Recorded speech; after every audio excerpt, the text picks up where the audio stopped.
도시철도 2호선과 관련된 공론화 논의 결과 건설에 찬성한다는 의견이 압도적으로 높았습니다. 이제는 광주시가 공론화위원회 권고를 받아들이는 절차만 남아 있습니다. 네, 공론화의 과정과 이후 전망에 대해서 김대현 시사평론가와 자세한 이야기 나눠보겠습니다. 안녕하십니까? 네, 안녕하십니까? 네, 그동안 좌초될 위기도 없지 않아 있었습니다. 이번 공론화 과정 어떻게 보셨습니까?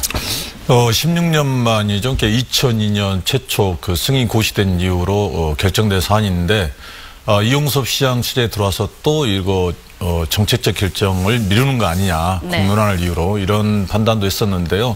어쨌든 간에 16년 만에 논란의 중집을 끊었던 점에 대해서는 긍정적으로 보고 있는데 네. 다만 이제 공론화라는 것은 게임이 아니잖아요. 어떤 승패를 결정짓는 문제가 아닌데 지나치게 승패에 연연되는 모습, 갈등이 증폭되는 모습들이 있어서 물론 좀 다소 아쉬운 그런 면이 있었습니다.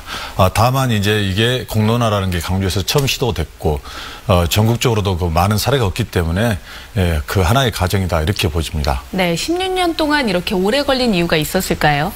16년 만에 이제 결정된 거는 사실 이제 저는 그 전임 광주시장들의 사실상 그 직무유기가 아니었나 이런 생각이 들거든요. 네. 사실 선거 때 시민들이 이런 걸 결정을 하고 투표하는 거 아닙니까? 근데 이 부분에 대해서 결정을 못하고 오락가락하고 미루고 다시 번복하는 게 이 세월을 16년을 보냈어요. 그래서 저는 전임 광주시장들이 좀 직무유기했다 이렇게 보고 또 하나는 광주시 교통정책 자체가 일관성이 없고 철학이 좀 부재했다 이렇게 보입니다.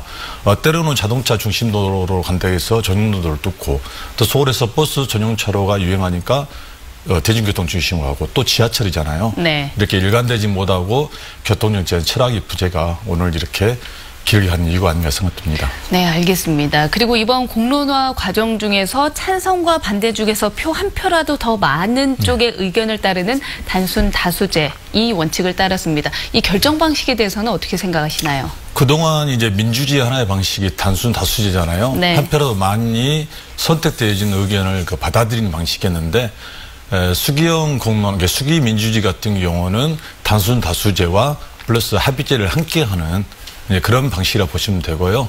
어떻게 보면 민주주의의 방식이 이제 좀 바뀌어가는 그런 과정이라 보시면 될 것 같습니다. 네. 그동안 그 공론화 결과를 예상했을 때는 거의 그 비슷할 것이다. 그러나 찬성이 조금 더 많을 것이다. 이 정도로 했었는데 압도적으로 나와서 많은 분들이 놀라셨어요. 왜 이런 결과가 나왔다고 보십니까?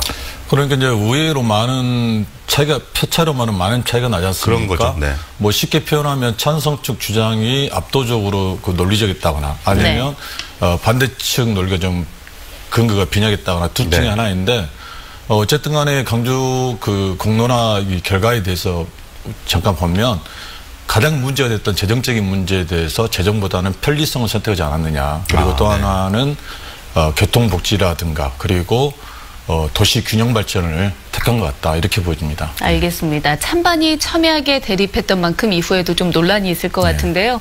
이 도시철도 2호선 건설과 관련돼서 이후 전망 어떻게 보십니까? 일단은 뭐 제가 알기로는 이거 공론화 되기 전부터 이미 실시 성립돼가지고 한 20% 정도 행정적으로 진행이 된 걸로 알고 있어요. 그래서 빨리 서두르는 것도 중요하지만 반대 측에서 제기했던 부분들 있잖아요. 재정적인 문제, 기술적인 문제, 환경적인 문제들을 좀 더 꼼꼼하게 받아들여서 갔으면 하고요. 어쨌든 간에 이 문제가 긍정과 장단점이 공존하는 문제이기 때문에 최대한 잡음 없이 가는 것도 방법일 것 같습니다. 네, 앞으로 지켜보도록 하겠습니다. 오늘 나와주셔서 고맙습니다. 네, 감사합니다. 감사합니다.